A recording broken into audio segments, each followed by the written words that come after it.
Comment éviter le piège des relations toxiques? Qu'est-ce qu'une relation toxique et comment en sortir quand on est coincé dedans? Ce sont des questions qui sont passionnantes et auxquelles je vais m'efforcer de répondre humblement aujourd'hui dans cette vidéo. Mais avant ça, qui je suis pour m'autoriser à prétendre pouvoir répondre à ça? Je m'appelle Sarah Jane de Hale, j'accompagne depuis plusieurs années maintenant des personnes extraordinaires à réparer leur système émotionnel pour s'épanouir dans leurs relations. Je suis passionnée par les relations humaines et j'ai été mon propre terrain de jeu pendant très longtemps auparavant, avant de rejoindre justement cette rive sur laquelle je suis plus libre, plus épanouie que je ne l'étais, et donc mon métier est d'accompagner les personnes à se délivrer elles aussi. Notre système émotionnel, parfois, il est blessé à cause de choses que nous avons vécues ou de blessures dont nous avons hérité, et ces blessures, elles impactent grandement la qualité de nos relations. Alors, à mon humble niveau, d'expérience personnelle comme d'expérience professionnelle, eh bien, j'ai pu m'apercevoir à quel point il existe, oui, des relations toxiques. Ce que je vais vous partager ici, c'est bien évidemment ma vision de la relation toxique, à vous de voir si elle rentre dans votre cadre de référence, si ça fait écho à ce que vous pensez également, et bien évidemment à venir chercher dans ce que je partagerai des clés pour vous délivrer de votre côté, parce que je ne prétends pas détenir la vérité avec un grand V. Pour autant, je vais faire de mon mieux pour expliquer le plus concrètement et clairement possible quelque chose qui est complètement invisible et donc particulièrement abstrait. C'est quoi une relation toxique? Vous entendrez que je parle de relations toxiques et non de personnes toxiques. Il existe une petite proportion de relations toxiques liées à des personnes toxiques. Toutefois, dans ma vision du monde, c'est extrêmement rare. C'est lié à ce qu'on appelle communément les pervers narcissiques. C'est quoi un pervers narcissique? Pour dire grosso modo, parce que vous avez d'autres vidéos sur ma chaîne où vous pouvez trouver plus de détails sur ça et plus d'infos. Un pervers narcissique, c'est quelqu'un qui volontairement va chercher à créer de la souffrance et à détruire l'autre. Il y a une intention qui est de créer du mal. La personne se nourrit et se délecte de cela. Donc évidemment, ça crée des relations qui sont toxiques et certaines personnes, en raison de leur système émotionnel propre, sont plus facilement harcelées ou harcelables et tombent plus facilement dans le panneau. Encore une fois, ce n'est pas le sujet de cette vidéo-là, puisque c'est, à mon sens, bien plus rare que ce qu'on entend souvent dire. En revanche, ce qui est beaucoup plus fréquent, ce sont les relations toxiques, et donc pas liées à des personnes toxiques, mais liées à l'alchimie de deux êtres humains extraordinaires, mais souvent blessés, de part et d'autre dans leur système émotionnel, et donc le lien qu'ils vont créer, ces deux êtres humains entre eux, est toxique. Qu'est-ce que c'est toxique? Alors je vais vous partager ma définition de la toxicité, à vous de voir si elle résonne dans votre système à vous. Pour moi, la toxicité, je vais faire le parallèle, l'analogie avec l'alimentation, c'est quelque chose qui me rend malade. Et donc, on va, avec l'analogie de la nourriture, identifier à mon sens 3 niveaux de toxicité. Il y a les relations qui sont foudroyamment toxiques et mortelles. Il y a les relations qui sont pas très agréables parce que, un petit peu comme les aliments, si je fais un abus de chocolat ou un abus de sucre, je vais me sentir pas très bien, mais si j'en mange un peu tous les jours, c'est pas très grave. Eh bien, il y a des relations, c'est un peu ça. Si on les voit de temps en temps, on peut les supporter et elles ne nous feront pas tant de mal que ça. Elles vont même peut-être de temps en temps nous apporter quelque chose. Par contre, si on les consomme à trop grande échelle et à trop grande ampleur, elles vont nous faire du mal. Et puis, il y a la grande majorité des relations toxiques. Ce sont les relations qui sont au départ saines, mais qui sont devenues toxiques à cause de nos systèmes émotionnels. Et c'est ça qui va m'intéresser particulièrement aujourd'hui de développer avec vous, parce que la toxicité énorme qui est mortelle, bon, généralement, dans ce type de relation, à part la petite proportion d'entre nous qui sommes extrêmement blessés et qui vont tomber dans le piège des pervers narcissiques, qui fera l'objet d'autres vidéos, et il y en a déjà sur ma chaîne d'ailleurs. Encore une fois, je vous invite à me soutenir en vous abonnant à cette chaîne. À part cette proportion-là, qui n'est pas l'objet d'aujourd'hui, généralement, on ne tombe pas dans le piège de quelqu'un dont on ne voit aucun intérêt, on ne va pas rentrer en relation avec cette personne, que ce soit sur le plan professionnel, sur le plan personnel ou sur le plan amical, puisque les relations toxiques, elles peuvent toucher tous les domaines en fonction, on va le voir tout à l'heure, de ce qui se joue à l'intérieur de nous. Donc, je considère qu'il y a d'autres vidéos qui vont répondre à ça et que la plupart d'entre nous, quand on n'a pas un système émotionnel ou qu'on ne rencontre pas quelqu'un qui est pervers narcissique, donc je reprends, quand on n'a pas un système émotionnel extrêmement blessé au niveau de l'abandon et qu'on ne rencontre pas quelqu'un qui a vraiment une intention de nous nuire, bien généralement quand la relation elle nous apporte zéro intérêt au départ, on ne va pas rentrer dedans. D'accord? Il y a des relations, on va tous être capables aussi de les identifier, ces personnes qui, quand on les voit à trop forte dose, ça nous vide émotionnellement, ça nous vide énergétiquement, mais quand on les cantonne à peut-être certaines soirées de temps en temps, on s'en porte très bien, je crois qu'on est assez grand aussi pour les identifier. À nous de nous responsabiliser justement pour les tenir suffisamment à distance pour pas qu'elles viennent polluer notre énergie et notre vitalité en se sentant obligé de les voir trop souvent. Si vous avez l'impression que vous êtes concerné par cette espèce de croyance que vous devez vous obliger parce que, par exemple, vous avez un parent qui vous vide énormément énergétiquement, mais que vous avez la croyance que vous devez continuer de voir cette personne, là, je vous invite à vous faire aider parce que ça vient sûrement d'une croyance que vous pouvez changer parce qu'elle est en train de vous limiter. Ce qui m'intéresse aujourd'hui, c'est lorsque vous êtes dans une relation qui probablement était bénéfique pour vous au départ, mais ne l'est plus aujourd'hui, et c'est pour ça que vous regardez cette vidéo, parce que vous êtes désemparé et vous vous dites « mais je ne comprends pas pourquoi je suis dans cette relation ». Et oui, pourquoi? Parce que, évidemment, une relation où vous identifiez qu'elle est toxique, normalement vous partez. Si vous regardez cette vidéo, c'est que vous vous posez plein de questions pour savoir si elle l'est, et surtout, est-ce que vous devez rester ou est-ce que vous devez partir? Et si vous devez partir, comment faire pour y arriver? Parce que très souvent, en tout cas c'est le cas de beaucoup de personnes que j'accompagne dans mon programme de libération, sont conscientes d'être dans une relation qui est toxique pour elles et pour autant restent piégées dedans sans trop savoir quoi faire. Alors c'est là que ça m'intéresse d'aller plus loin. La toxicité, dans ma vision du monde, dans cette tranche de relation, c'est lorsque ce que l'on va retirer bénéfiquement pour nous de la relation est inférieur à ce que l'on va perdre dedans. Alors vous allez me dire, mais une relation, c'est pas censé nous apporter ou quoi que ce soit, est-ce qu'on n'est pas censé être dedans sans condition? C'est un petit peu complexe de le détailler comme ça, je vais faire de mon mieux pour que ce soit plus clair. À mon sens, et encore une fois, ça n'est que ma vision du monde et pas la grande vérité, à mon sens, nous sommes des êtres sociaux et nous avons besoin de nos relations, quelles qu'elles soient. C'est très rare le nombre de personnes qui sont capables de vivre des années perdues dans les montagnes de l'Himalaya et dans une grotte. Il y en a certainement qui arrivent à être en totale autarcie. Pour le coup, moi, ce à quoi j'accompagne, c'est plutôt à l'autonomie émotionnelle, mais nous avons quand même besoin des autres, puisque nous sommes des êtres sociaux, et donc nous allons, quand nous sommes bien dans nos baskets, aimer être en relation avec d'autres, pouvoir aller rencontrer des parts de nous au travers de nos relations, qui sont souvent des miroirs, mais comme quand nous sommes bien en nous, eh bien notre miroir, il est bien nettoyé, eh bien on va avoir plaisir à aller à la rencontre de cet autre qui va nous faire découvrir finalement d'autres parts de nous, qui va nous questionner, qui va nous conforter parfois.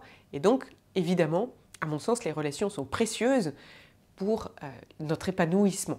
C'est ça qui est extrêmement intéressant, c'est que très souvent, on va pouvoir attirer à nous des relations, quelles qu'elles soient, qui sont bonnes pour nous, quand on a fait le job de nous nettoyer, de nous réparer au départ. Sinon, en fait, la vie, elle va nous envoyer ce dont on a besoin. Et donc, c'est ce qui fait, dans ma vision du monde, qu'une relation qui était saine au départ peut devenir toxique à un moment donné, c'est-à-dire qu'on ne s'y retrouve plus et on a la sensation d'être piégé parce que on a souvent, ce que j'entends en tout cas de mes clients, la perception qu'on donne plus qu'on ne reçoit. Qu'est-ce que ça signifie? Alors, à mon humble avis, ce qui s'est passé là, c'est que la relation, eh bien, c'est le mélange et l'harmonie entre deux systèmes énergétiques et deux systèmes émotionnels. D'accord? Et souvent, eh bien, nous avons à l'intérieur de nous des blessures qui ne sont pas pour autant toutes actives. Et certaines ne se réveilleront jamais, ou certaines ne seront jamais réveillées tellement fortement qu'elles nous créeront de la souffrance. Mais parfois, parce que nous avons appris des choses, parce que nous avons changé, parce que nous avons rencontré d'autres personnes dans notre écosystème, parce que nous avons vécu d'autres expériences relationnelles ou émotionnelles, eh bien, notre terrain émotionnel va évoluer. Exactement pareil qu'avec la nourriture où, de temps en temps, on va découvrir une intolérance à certains aliments alors qu'on ne l'avait pas avant, parce que notre système a changé. Et dans ces situations-là, on ne comprend pas pourquoi, tout d'un coup, dans la relation, on ne s'y retrouve plus. Et on a souvent le premier réflexe de croire que c'est la faute de l'autre. Et oui, parce que c'est tellement plus facile. Si je me trouve mal fagotée dans mes habits en me regardant dans le miroir, c'est tellement plus agréable de me dire que c'est le miroir qui me déforme que de me dire que j'ai grossi ou que les vêtements ne me vont pas. Et souvent, c'est le premier réflexe que l'on a parce que c'est le plus facile. Et donc, on va blâmer l'autre ou vouloir le repousser de notre système. C'est ce qui fait souvent qu'il y a des relations qui nous sont désagréables et on va les imaginer toxiques alors qu'en fait, elles ne sont pas toxiques, elles sont juste pas confortables parce qu'elles sont là pour nous faire grandir. C'est très précieux d'aller faire, à mon sens, un travail d'identification et de distinction entre quelque chose qui est toxique pour nous parce que ça va nous coûter, ça va nous abîmer, et quelque chose qui est non confortable, voire désagréable, mais qui est bon pour nous parce que ça nous remet en question. Et très souvent, quand une relation elle est désagréable au départ, on va la repousser et on ne va pas vouloir y aller.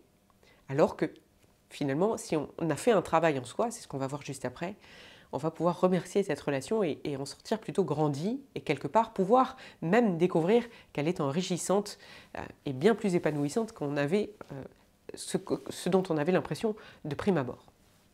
Qu'est-ce qui fait qu'une relation donc devient toxique?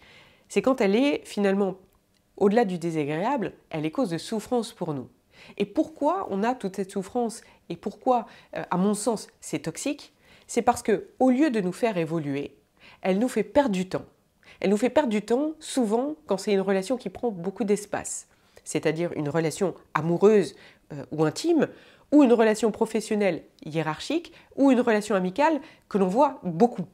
Pourquoi? Parce que là, on va être sans arrêt confronté. C'est un peu comme si vous aviez une énorme plaie sur le bras et que vous passiez votre temps à jeter du sel dessus.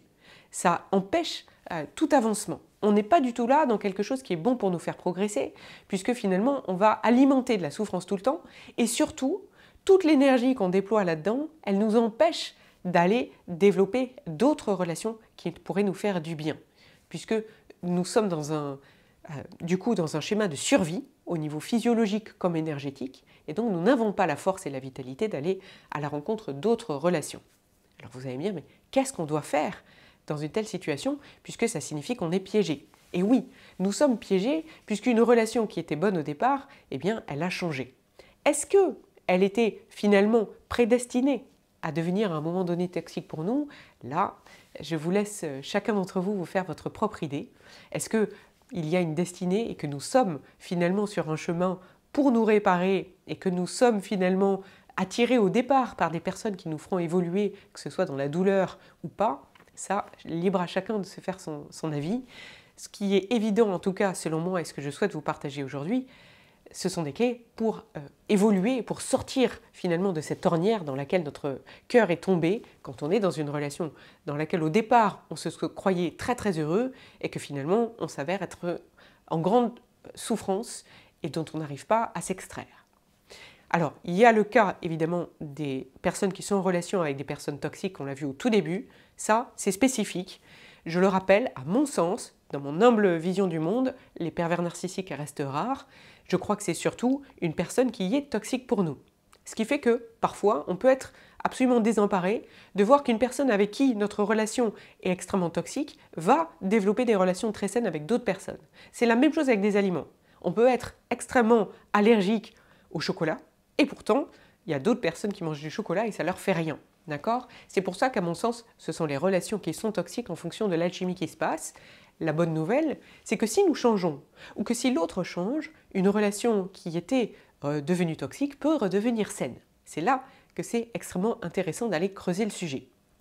Vous allez me dire, bon, premier réflexe, j'ai considéré que c'était l'autre, et puis je suis en train d'écouter cette vidéo, de prendre mes responsabilités, de me questionner et de me dire, ok, quel est mon pouvoir d'action? Est-ce que la seule solution que j'ai, c'est de partir? Ça, évidemment, quand on est en danger de vie ou de mort, parce qu'on est face à une relation toxique à cause de la personne qui est toxique, j'ai envie de dire oui. Et là, il y a grande urgence de se faire aider. Encore une fois, je renvoie à d'autres vidéos. Mais si c'était une relation qui était saine au départ, que j'ai beaucoup d'amour pour la personne qui est en face et que je suis complètement désemparée, partir et fuir, ce serait prendre le risque, selon moi, d'aller redévelopper la même toxicité dans une autre relation, parce qu'en fait, le problème, il est à l'intérieur de soi. Et donc, on va se le trimballer partout. Si je suis malade et que je change de pays, je vais être toujours aussi malade dans l'autre pays, parce que c'est interne. D'accord? Donc si je cherche simplement à sortir de la relation sans être allé me demander est-ce que j'ai une part de responsabilité dans cette toxicité, à mon sens, nous sommes encore dans le déni. Chacun fait comme il veut. Mais si ça vous intéresse d'en savoir plus, je vous invite à continuer de regarder cette vidéo et à vous questionner sur la potentielle responsabilité que vous pourriez avoir. Et c'est là où on va aborder le fameux triangle de Karpman. Est-ce que je reste dans cette situation parce que je nourris la part sauveur en moi qui fait que je deviens également victime de l'autre et qu'à un moment donné, je vais aussi le persécuter. Ce fameux triangle de la victime qui était autrefois sauveur et qui va devenir potentiellement persécuteur, puisque c'est finalement ce qui définit le mieux, à mon sens, la toxicité d'une relation. On ne va pas grandir ensemble, puisqu'on est sans arrêt en train soit d'être victime, soit d'être bourreau de l'autre, et donc la relation, elle est souvent toxique pour les deux côtés.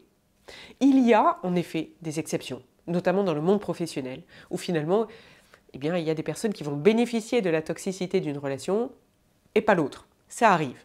Dans tous les cas, on ne peut pas changer l'autre. Ça, c'est une évidence. À mon sens, c'est le premier constat et c'est la première affirmation qu'on doit vraiment accepter pour pouvoir revenir à ce qui dépend de nous et c'est sur quoi on va pouvoir vraiment agir. Parce que l'objectif, c'est pas de se demander si la relation elle est toxique aussi pour l'autre. C'est d'être un peu égoïste, de sortir de ce rôle de sauveur qui nous a amenés à tomber là-dedans et de développer l'altruisme envers soi-même, d'accord, qui est notre forme d'altruisme, que certains appellent l'égoïsme et qui à mon sens est très précieuse si on veut pouvoir être acteur de sa vie et si on veut pouvoir développer des relations saines, c'est de se prendre par la main et de regarder dans quel état on est à l'intérieur de nous. Si on a des blessures émotionnelles qui se sont réveillées, eh bien évidemment, on va vibrer à certains niveaux du contrôle, de la dépendance, de l'injustice, de la honte, qui vont nous amener à avoir des comportements, nous aussi, qui sont toxiques, et donc avoir une grande part de responsabilité dans la toxicité de la relation que justement on est en train de maudire. Donc c'est la première des étapes. Une fois qu'on a identifié si on avait une responsabilité, et généralement, on en a tous une, puisque souvent on reproche à l'autre ce qui est justement en train de s'activer à l'intérieur de nous.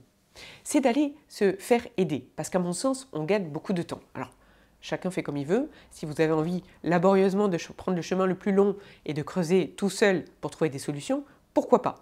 Je l'ai fait, j'ai perdu beaucoup de temps. Je crois que quand on se fait aider, on comprend que ce qu'on a de plus cher finalement et de plus précieux, c'est le temps que l'on a. On ne sait pas combien il nous en reste d'ailleurs et que finalement on n'est pas sur Terre pour le passer à souffrir et à être dans des relations qui nous font beaucoup de mal, mais plutôt à le rendre goûteux, savoureux, joyeux et donc à aller développer des relations qui sont saines pour nous. Mais on ne pourra développer des relations saines que quand nous-mêmes, nous aurons quelque chose de sain à apporter aux autres, vous ne croyez pas? Alors évidemment, c'est un chemin d'amélioration permanent. Pour autant, quand on répare nos blessures, on sort de la souffrance. Ça ne va pas nous exempter de douleur de temps en temps dans des relations, mais nous n'allons pas avoir cette souffrance, cette croyance que nous sommes coincés, piégés là et que nous n'avons pas d'autre choix. Et ça, cette liberté-là, à mon sens, elle est extrêmement précieuse. Qu'est-ce qui va se passer une fois que j'ai pris le temps d'aller réparer mon système émotionnel? Je vais m'apercevoir que finalement la relation va changer. Pourquoi? Parce que ce que j'amène dedans, par mes énergies, par mes croyances, par mes comportements, par mes réactions qui pourront du coup être choisies et devenir des actions libres, eh bien, je vais modifier l'alchimie de ce qui se passe dans la relation. Et là, eh bien, je vais découvrir beaucoup de liberté. Soit j'aurai l'option d'accepter la relation telle qu'elle est, en me disant que finalement l'autre prendra ou pas son chemin de changement, mais que finalement j'ai envie d'y rester pour tout ce qu'elle m'apporte à d'autres niveaux, et là je serai dans une acceptation vraiment libre. Soit j'aurai du coup la liberté de partir et de quitter cette relation sans avoir la volonté permanente d'attendre que l'autre change ou que l'autre décide à ma place. Parce que cette troisième option, à mon avis, c'est probablement celle qui fait que la relation est toxique. C'est quand je reste là, avec beaucoup de rancœur, beaucoup de colère, que j'ai contre moi autant que contre l'autre, et que j'abîme inlassablement le lien. Une fois que j'ai récupéré cette liberté, je vais pouvoir soit décider que la relation finalement, elle est meilleure que ce que je croyais parce que j'ai changé, et donc qu'elle me fait du bien et je vais rester dans l'acceptation, soit je vais en partir. Et si je fais le choix d'en partir, ou que je fais le choix d'y rester librement, je m'apercevrai souvent que la relation, elle va être nouvelle. Il va se développer une nouvelle relation. Parce que quand je quitte la relation telle qu'elle était, je me donne la possibilité soit d'attirer à moi quelqu'un qui va me faire plus de bien dans l'univers dans lequel j'étais, que ce soit professionnel, amical ou amoureux, soit de développer avec la personne que j'ai quittée une nouvelle relation, une autre relation, complètement différemment, et qui sera probablement bien plus saine que celle que j'ai quittée. J'espère que c'était suffisamment clair pour vous. Si je fais un récapitulatif rapide, je dirais que oui, une relation qui était saine au départ peut devenir toxique, généralement en raison de ce qui s'est réveillé chez moi et chez l'autre parfois, puisqu'évidemment, parfois c'est l'autre aussi qui a des blessures qui se réveillent en premier, mais généralement ça fait écho à l'intérieur de moi. Sinon, je ne serais pas en train de regarder cette vidéo et en train d'avoir le sentiment de souffrir et d'être piégé dans une relation. 2. Comment faire? La priorité, c'est d'agir sur soi, puisque nous ne pouvons pas modifier les autres, et le seul terrain sur lequel nous avons un vrai pouvoir, c'est sur ce qui dépend de nous. Donc, de la manière que vous voulez, je vous invite à prendre le temps de vous réparer dans votre système émotionnel intérieur et de désactiver toutes les blessures qui hurlent et qui vous amènent à être dans un système de survie et qui abîment vos relations à cause des réactions qu'elles vous obligent à avoir et qui vous manipulent. Et 3, une fois que vous aurez récupéré cette paix d'esprit, que vous aurez récupéré la télécommande de vos émotions et qu'elle sera de nouveau entre vos mains à l'intérieur de vous, vous aurez la liberté de décider entre les deux options qui s'offrent désormais à vous, l'accepter, cette relation telle qu'elle est, dans ce qu'elle a à vous offrir et ce que vous identifiez maintenant d'utile et de précieux pour vous, ou bien tout simplement récupérer votre liberté et décider de la quitter pour en développer peut-être un jour une bien meilleure.